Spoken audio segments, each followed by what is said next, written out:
Temos alguns visitantes aqui, eu vou dar uma pequena introdução, relembrando de algumas coisas que já foram ditas e ensinadas.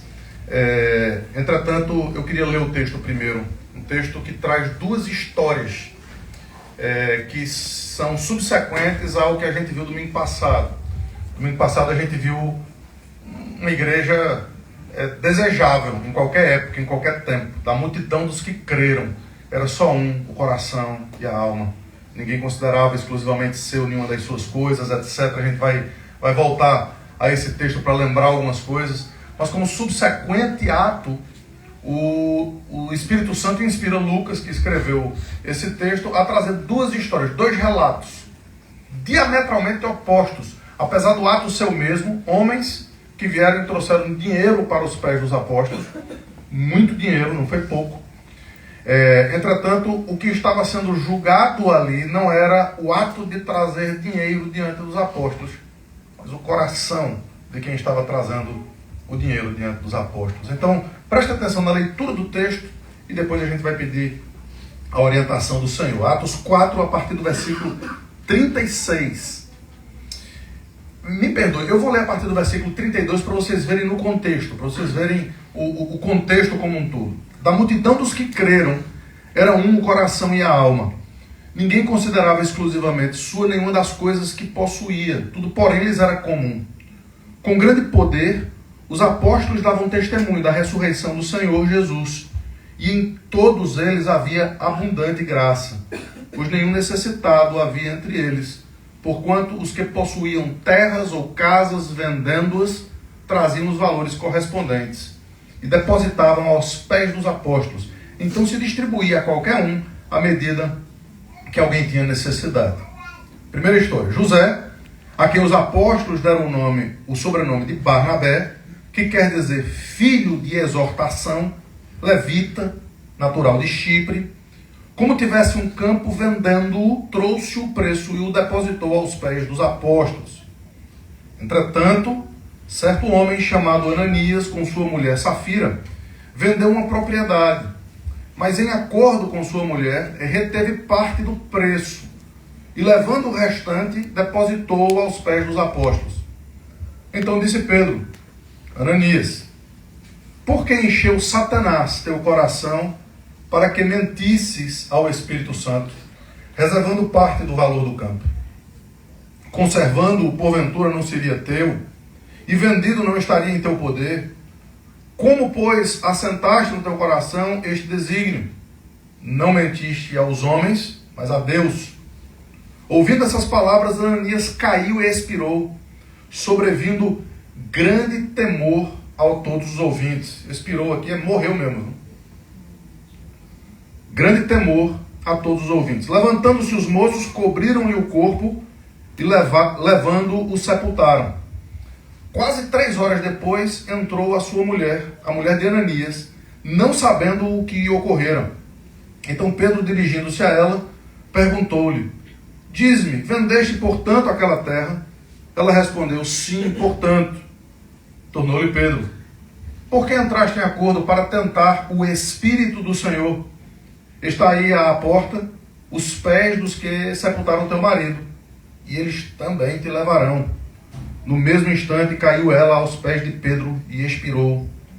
Entrando os moços, acharam-na morta, e levando, sepultaram-lhe junto do marido. E sobreveio grande temor a toda a igreja e a todos quantos ouviram a notícia desses acontecimentos. Vamos orar. Deus amado, nós louvamos ao Senhor pela providência do Senhor em trazer esse texto no dia de hoje. Um texto, certamente, que não seria escolhido aleatoriamente para o início de uma igreja. Um texto que traz um peso, que traz, como 2 vezes é mencionado aqui, um texto que traz temor. Mas nós te agradecemos, porque quando aprendemos que toda a Escritura, que toda a palavra é útil para a exortação, para a correção, para o ensino na justiça, a fim de que o homem de Deus seja habilitado para toda boa obra, nós te pedimos, Senhor Deus, como também já foi lembrado aqui nessa manhã, que que agora o Senhor fale ao coração da gente. O Senhor que traz, ao mesmo tempo, verdade e justiça, e também misericórdia e graça. O Senhor que traz o peso extraordinário da tua presença, também traz a leveza maravilhosa da mesma. E que nós possamos nos aproximar do Senhor com um coração humilde e com um coração cheio de expectativa para ouvir a palavra do Senhor. Porque nós oramos assim no nome precioso de Jesus, o nosso mediador. Amém. Então, como eu disse, o relato histórico dos versos que eu acabei de ler é extremamente glorioso. É um ideal que, como a gente viu domingo passado, a gente não pode deixar de ter. A gente quer viver desse jeito. A gente quer viver como que tendo a mesma opinião, como que sendo unânimes e unidos na doutrina dos apóstolos, no partir do pão, no caminhar de casa em casa, no fazer as nossas refeições com alegria e singeleza de coração. E de alguma forma, pela graça e pela misericórdia do Senhor, a gente tem vivido um pouco disso aqui. Mas esse texto anterior, ele pode ser extremamente romantizado. E quando se fala de igreja primitiva por aí, só se fala nesses textos. E se esquece muitas vezes que o texto continua, que a história vai adiante, e que a história é feita de homens pecadores. A história é feita de gente como eu e como vocês, que por conta das nossas mazelas, imperfeições, iniquidades e pecados, a gente pode fazer com que uma coisa boa se transforme em uma coisa muito ruim. Nós temos a capacidade de estragar aquilo que é feito por Deus. Eu queria que a gente entendesse isso. Todos nós temos essa capacidade. Quando Jesus Cristo trouxe os apóstolos a pergunta: um de vocês vai me trair, quem será? A gente não vê nenhum dos apóstolos apontando para o outro, mas eles têm a percepção e a capacidade, cada um deles, de que eles têm em si mesmo a potencialidade de trair o seu Salvador. Serei eu, Senhor. Quem é que vai estragar o que está acontecendo com a Igreja de Esperança? A partir do púlpito, eu devo perguntar: serei eu, Senhor? Serei eu? Cada um de nós deve ter a compreensão de que é muito possível e provável e normal e glorioso que hajam pessoas com o coração de Barnabé aqui entre nós. Mas é possível também que haja corações como os de Ananias e Safira. E esse texto traz para mim e para vocês a oportunidade de sondar o nosso próprio coração.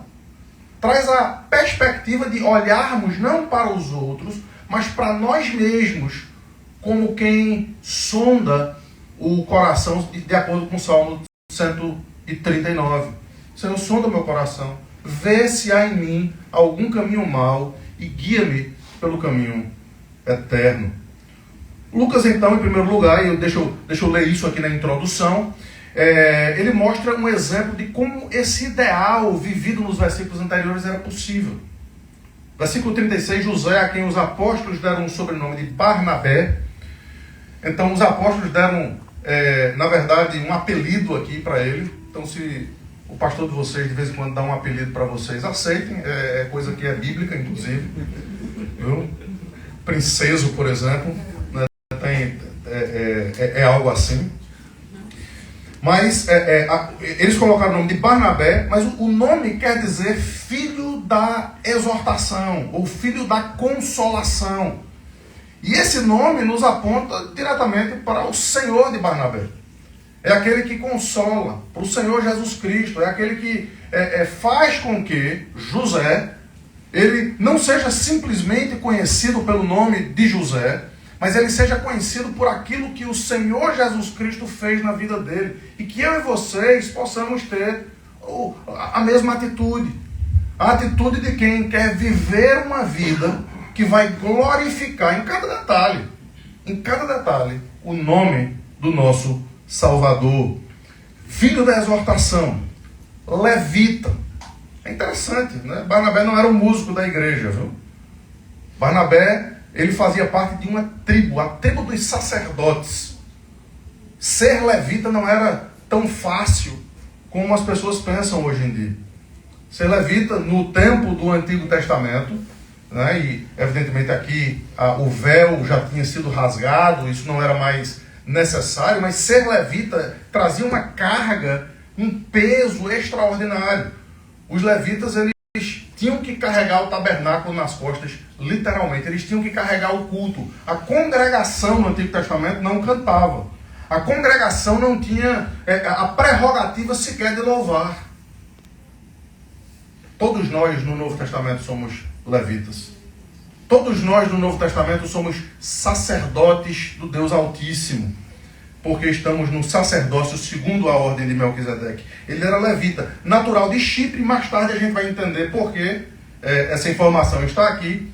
Como tivesse vendido um campo, trouxe o preço e depositou aos pés dos apóstolos. Pronto. O Espírito Santo não inspira Lucas a escrever muito mais do que isso sobre Barnabé aqui. Apenas essas poucas informações que a gente já passou sobre elas. Por quê? Porque esse homem, daqui a pouco, ele vai se tornar um dos heróis do livro de Atos. Ele vai se juntar ao apóstolo Paulo e ele vai viajar com Paulo, pregando a mensagem, pregando o evangelho. Vai ser eles vão brigar mais na frente.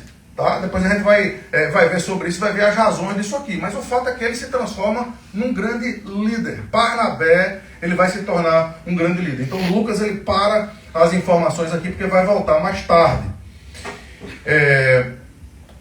Mas a gente vai ficar aqui com essas pequenas informações para poder focar na segunda estratégia satânica contra a igreja.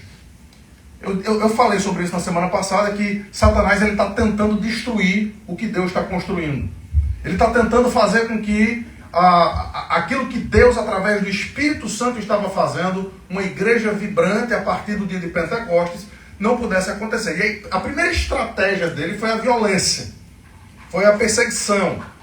Pedro e João já tinham sido 2 vezes aqui presos, daqui a pouco eles vão ser açoitados e ameaçados de todos os lados, e algumas diásporas vão começar a acontecer aqui. O capítulo 7 gente já vai ser morta, e por aí em diante. Por quê? Porque prega o nome do Evangelho. Mas muito cedo, já a partir daqui, Satanás percebeu que essa perseguição externa não ia fazer muita diferença para a igreja. Porque quanto mais a igreja era perseguida externamente, mais internamente ela se fortalecia. Mais internamente ela se unia.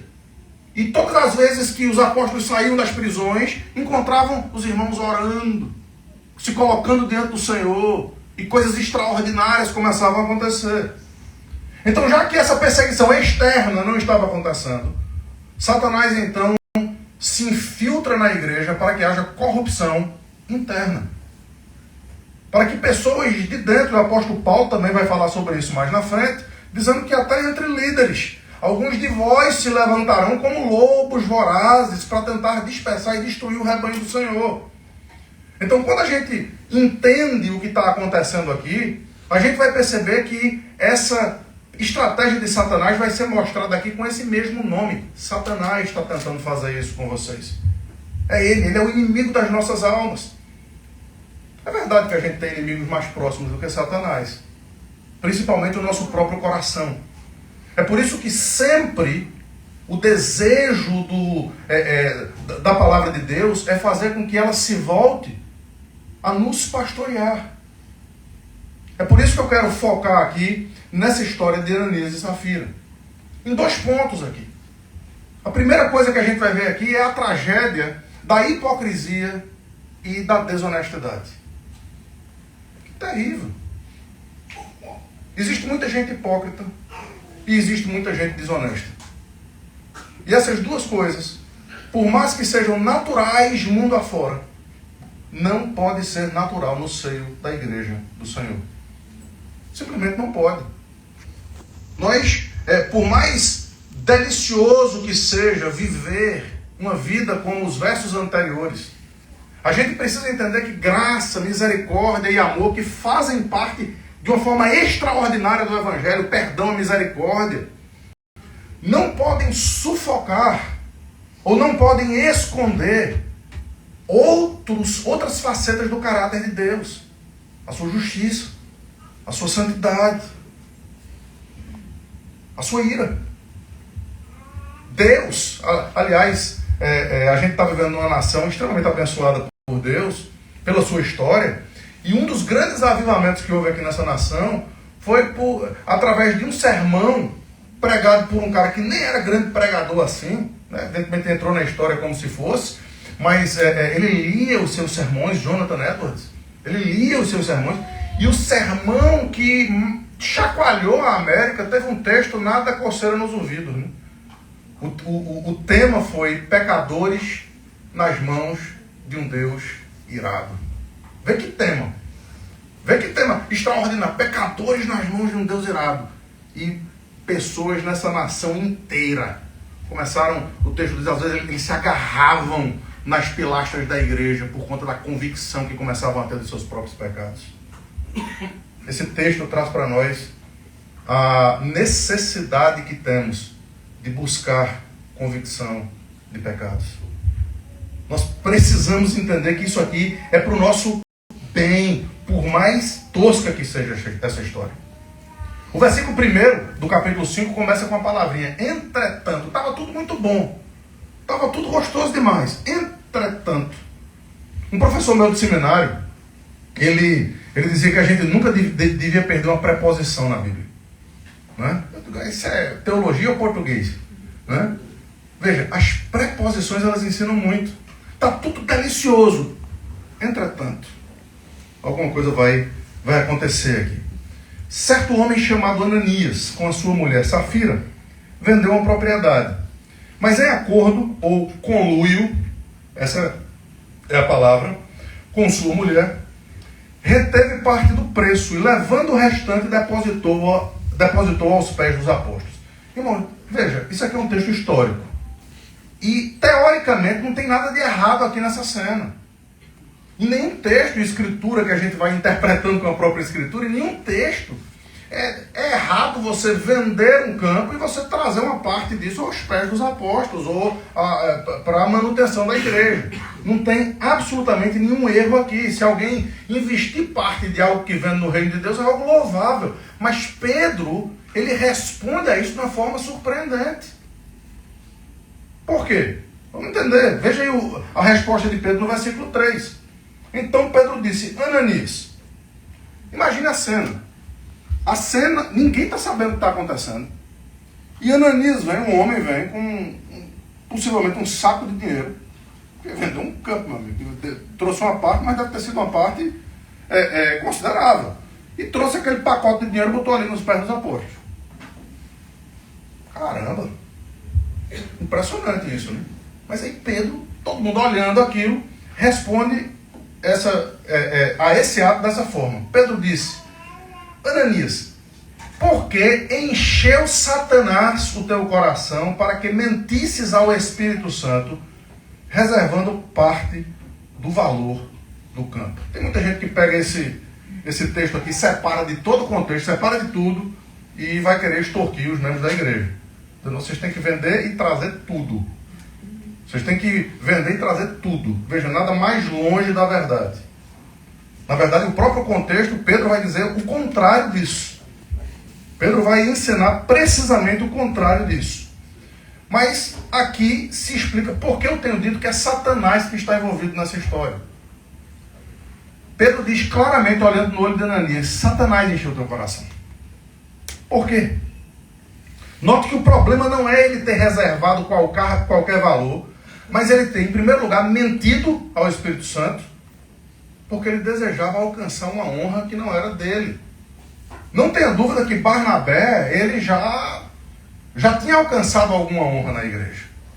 Aquele ato dele trazer alguma coisa pode ter sido interpretado por Ananias como aquilo que trouxe a honra a Barnabé, mas o texto não diz nada sobre isso. O que Barnabé estava dizendo é, veja, eu tenho algo superior, eu não preciso mais dessas coisas porque eu tenho um compromisso, eu tenho um ministério, eu tenho algo que vai fazer com que todas as outras coisas, todas as coisas desse mundo se tornem completamente supérfluas para mim. Isso é o que estava no coração de Barnabé. Mas em nenhum momento Pedro ou nenhum dos apóstolos chegou para Barnabé dizendo, Barnabé, faça isso. nem sequer, e a gente vai entender isso na sequência do texto, nem sequer os apóstolos disseram que isso estava certo de ser feito.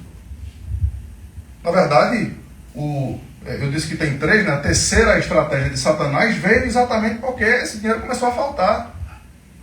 E os líderes então começaram a ter que lidar com coisas que não eram a pregação da palavra, a oração.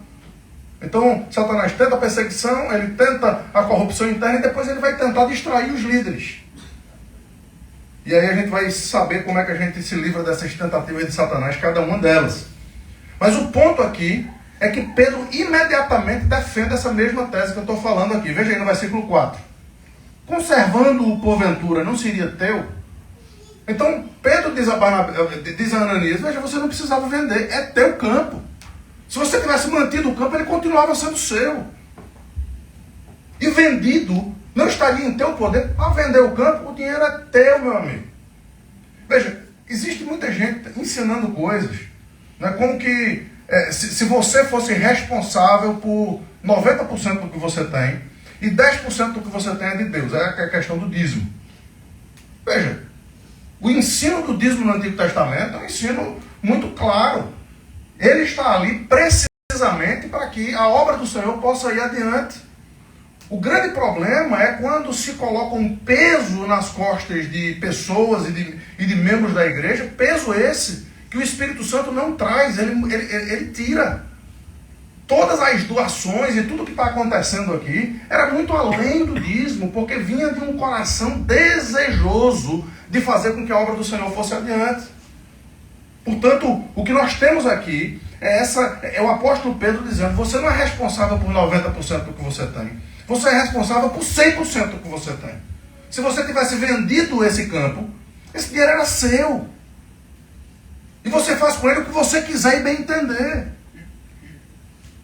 O grande problema é o que está aqui, na continuação do versículo 4. Como, pois, assentaste no teu coração este desígnio? Não mentistes, tinha uma mentira envolvida ali. Não mentistes aos homens, mas a Deus. Então, um ponto teológico aqui, Pedro chama o Espírito Santo de Deus. É a doutrina da Trindade sendo ensinada aqui num momento terrível. Deus Pai, Deus Filho e Deus Espírito Santo. E ele aplica para toda a congregação algumas coisas importantes. Primeiro, eu já disse, cada um é dono das suas próprias posses. E o ensino aqui é o ensino da mordomia cristã. Meu querido, Deus não vai cobrar de você por 10%. Deus vai cobrar de você por todas as coisas que Ele coloca na sua mão. A quem muito é dado, muito será cobrado. E nós louvamos a Deus pelo fato de nós não precisarmos falar sobre esse assunto simplesmente porque a própria Bíblia o faz. A palavra de Deus é que está sendo exposta aqui.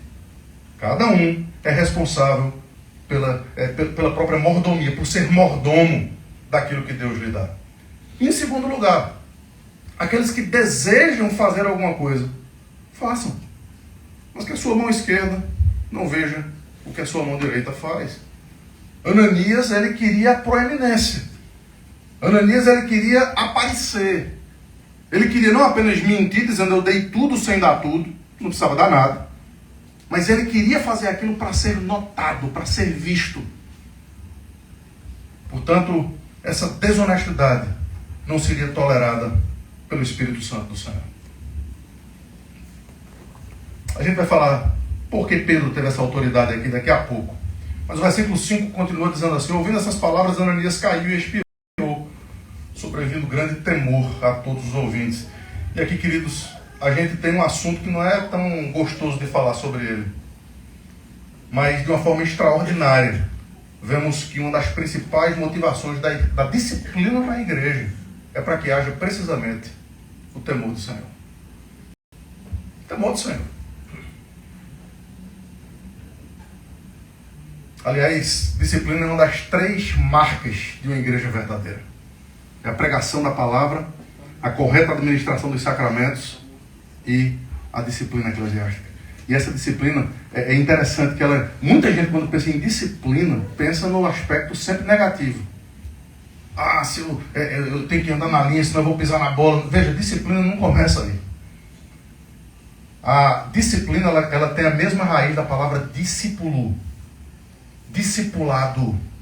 Ensino. E a nossa vida, ela vai sendo transformada de glória em glória a partir do ensino da palavra de Deus. Os líderes aqui Pedro age de uma forma diferente em qualquer outro momento da história, né? O texto paralelo a esse de Pedro aqui seria talvez o de Nadab e Abiú, lá no Velho Testamento, que foram fulminados por trazer fogo estranho, né, a presença do Senhor e ao culto do Senhor. Mas o fato é que nesse momento aqui, a igreja como um todo está observando aquilo e temor está sendo trazido. Grande temor a todos os ouvintes. Não é para menos, o versículo 6 diz que levantaram-se os moços, cobriram o corpo e levaram e o sepultaram, porque no fim o salário do pecado é escancarado diante dos olhos de todos. Uma demonstração do poder apostólico de curar o enfermo, que foi o que a gente viu no capítulo anterior. Um homem que há 40 anos estava completamente a esmo, que tinha que ser carregado, que era como se fosse um morto. E o apóstolo vai lá e: eu não tenho ouro nem prata, mas o que eu tenho eu te dou. Levanta-te e anda. E todo mundo ama esse texto. Que texto extraordinário! Que a gente possa fazer a mesma coisa, que a gente possa ter esse poder de curar. Veja, o poder apostólico é um pouquinho mais perigoso do que isso. E esse texto aqui mostra por que a gente não está mais na época apostólica. Esse texto aqui mostra por que essas coisas cessaram. Porque o mesmo poder que um homem tinha, e que nenhum homem tem hoje em dia, de dizer: levanta-te e anda, em nome de Jesus, tinha o poder de trazer essas palavras que faziam com que as pessoas caíssem mortas na sua frente e na sua presença. Algo de um temor extraordinário, porque esses homens estavam escrevendo nada mais, nada menos do que a palavra de Deus. Eles e aqueles diretamente linkados a eles. Esse homem que teve o poder extraordinário de curar aquele homem, teve também de julgar e de condenar e de humilhar um rico, egoísta e invejoso. E assim o Evangelho. O Evangelho exalta os humildes e humilha os exaltados. O Evangelho nos iguala, porque ele traz aqueles que se acham alguma coisa a entender que nada são. Mas também traz aqueles que compreendem que nada são. A delícia de ouvir: vocês são meus filhos, eu morri por vocês. Esse equilíbrio extraordinário, ele já foi trazido no Salmo, que a gente vai trazer daqui a pouco, mas ele primeiramente é demonstrado aqui nesse momento em que Ananias morre. Mas agora vem o segundo ponto, segundo e último. Primeiro a gente viu a tragédia da hipocrisia e da desonestidade, mas agora a gente vai ver a tragédia da mentira e do conluio. Está aqui com a figura de Safira. Veja, a história já seria trágica e dramática o suficiente se ela acabasse por aqui. Mas ela continua. Versículo 7, quase 3 horas depois, entrou a mulher de Ananias, não sabendo o que ocorrera, ou seja, não tinha Instagram na época. Porque se tivesse, ela já tinha sabido, porque todo mundo já tinha espalhado. Então Pedro, dirigindo-se a ela, perguntou-lhe: dize-me, vendeste, portanto, aquela terra? Ela respondeu: sim, portanto. E tem muita gente que pode olhar esse texto aqui e dizer que Pedro fez uma pegadinha com a mulher. Deixa eu ver se é isso mesmo, deixa eu testá-la. Mas aos olhos do Evangelho, não foi isso que Pedro fez. O que Pedro deu a ela foi uma oportunidade para que ela se arrependesse, confessasse o seu pecado. Então, queridos, a gente teve várias pregações aqui enfatizando a graça do Evangelho, enfatizando a delícia de estarmos juntos. Por quê? Porque o texto trazia essas ênfases. Mas quando o Evangelho, o mesmo texto, a continuação dele traz uma mensagem um pouco mais densa, mais dura e mais pesada como essa, nós não devemos sair daqui com outra motivação no nosso coração, senão a de sondar o nosso próprio coração. Senão a de compreender que Deus queria falar isso hoje conosco nessa manhã. É assim que funciona a pregação expositiva da palavra de Deus. Às vezes, a simplicidade de um reconhecimento em confissão resolve um problema de uma trama maior. Aprendam isso, filhos, aprendam isso. Crianças, jovens, agora aprendam isso. Vocês vão fazer besteira, adultos também, tá? Vocês vão fazer besteira. Isso faz parte da vida. Isso faz parte da vida. Não tentem cobrir as besteiras que vocês fazem. Confessem a quem vocês precisam confessar. Se vocês desobedeceram os pais, se arrependam e vão dizer aos seus pais que vocês desobedeceram. Se você traiu a sua esposa, vá lá e diga à sua esposa que você a traiu. Aquele que confessa as suas transgressões vai alcançar a misericórdia, mas aquele que as encobre vai de mal a pior. O Evangelho, que é glorioso, que é maravilhoso, que é extraordinário, que é gostoso, ele também traz temor e tremor na presença do Senhor. Ele também traz convicção de pecado. Ele também traz a necessidade de nos olharmos no espelho, para que o nosso pecado seja visto diante de nós. É por isso que a palavra de Deus, ela diz que é como um espelho. E o espelho naquela época não era essa coisa extraordinária, que era uma coisa mais tosca, mais escura. Era um pedaço de bronze, né, que mostrava o nosso rosto com todas as suas imperfeições. E nós precisamos muitas vezes olhar para a palavra de Deus como sendo esse espelho. Porque quando a gente confessa, é assim, veja, filhos aprendam, os pais sabem disso. Quando um filho chega arrependido, a ira vai embora. Deus é assim com a gente. Quando a gente chega arrependido para Ele, quando a gente tenta encobrir e pegar um pecado para cobrir outro pecado, meu amigo, a gente só está trazendo a ira de Deus para a gente. É burrice, é tolice.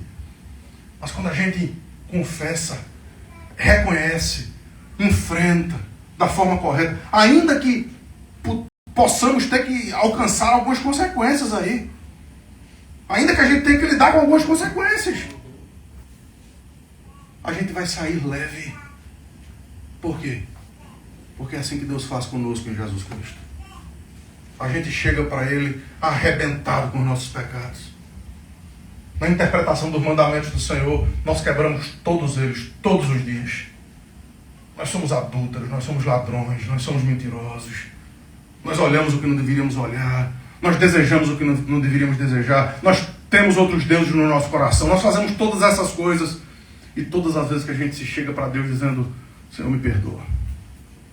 O texto diz, se confessarmos os nossos pecados, Ele é fiel e justo para nos perdoar e nos purificar de toda injustiça. Não saia daqui dessa manhã, querido, carregando o peso dos seus pecados. Confesse ao Senhor. Confesse ao Senhor. Enfrente-os. Essa é a melhor coisa que você pode fazer.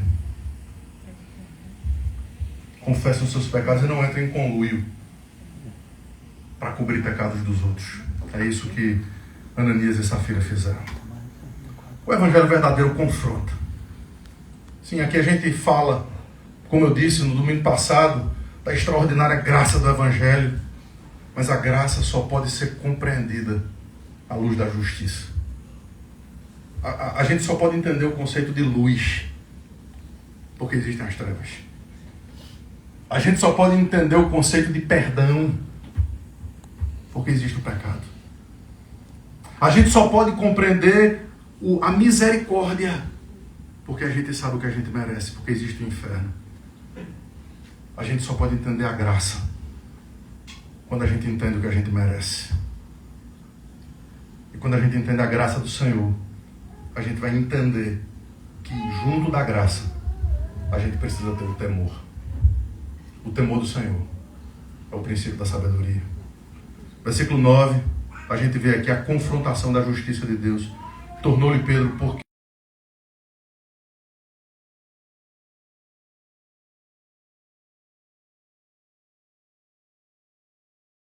eles também te levarão. Veja a autoridade apostólica. Veja a autoridade apostólica. Tem muita gente que quer hoje em dia dizer que é apóstolo. Ou dizer que tem essa autoridade de curar, de fazer, de a sombra passar. Primeiro, não tem. Não tem.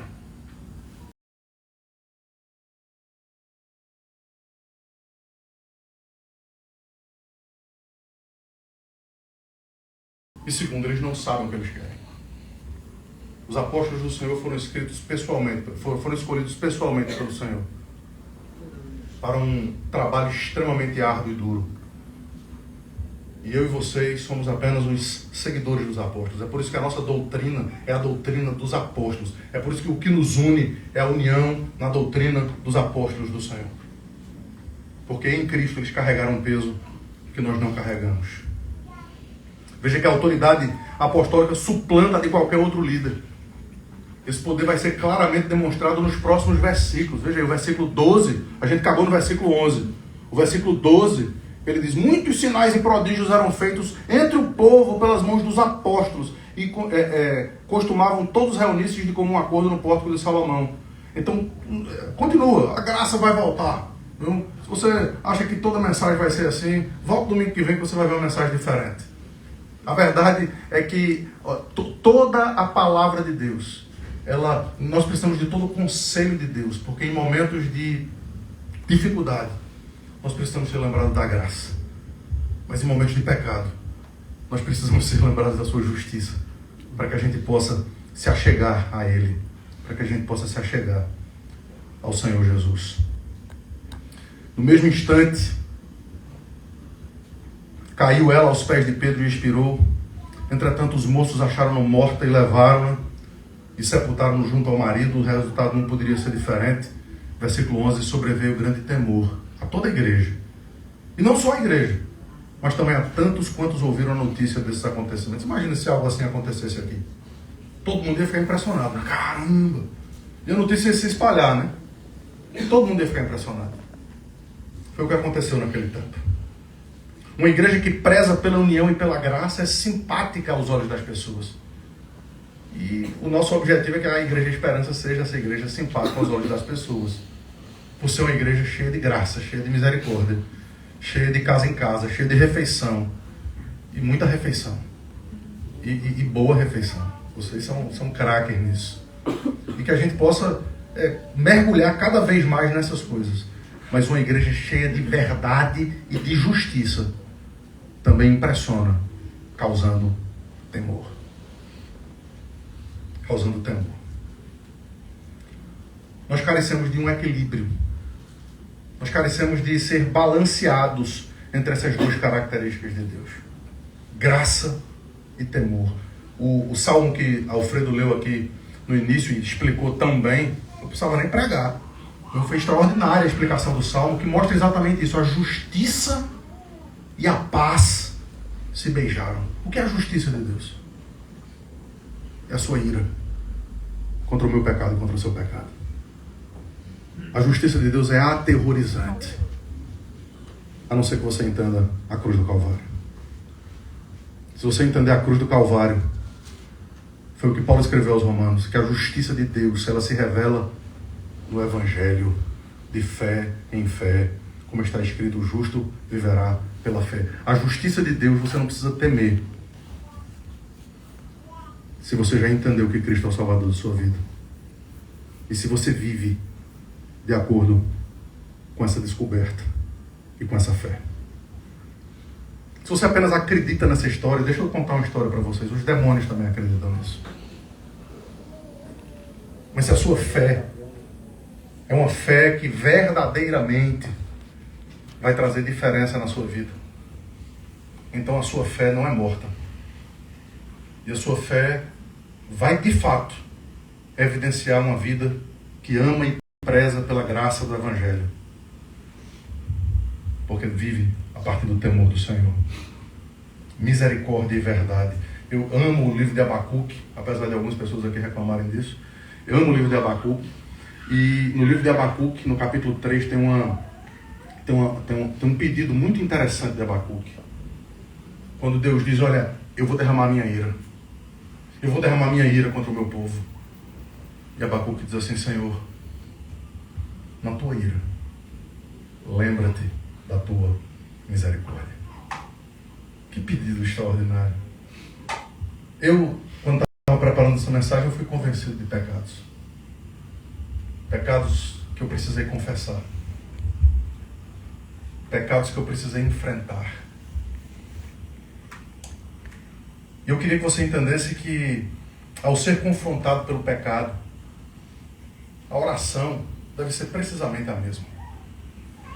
E se você está sendo confrontado pelo seu pecado nessa manhã, se a sua consciência está trazendo a você os pecados que você precisa confessar, deixa eu dizer um negócio para você, isso não é a sua consciência. Isso é o Espírito Santo do Senhor. É o Espírito Santo do Senhor que está trazendo ao seu coração e à sua mente aquilo que você precisa resolver diante dele,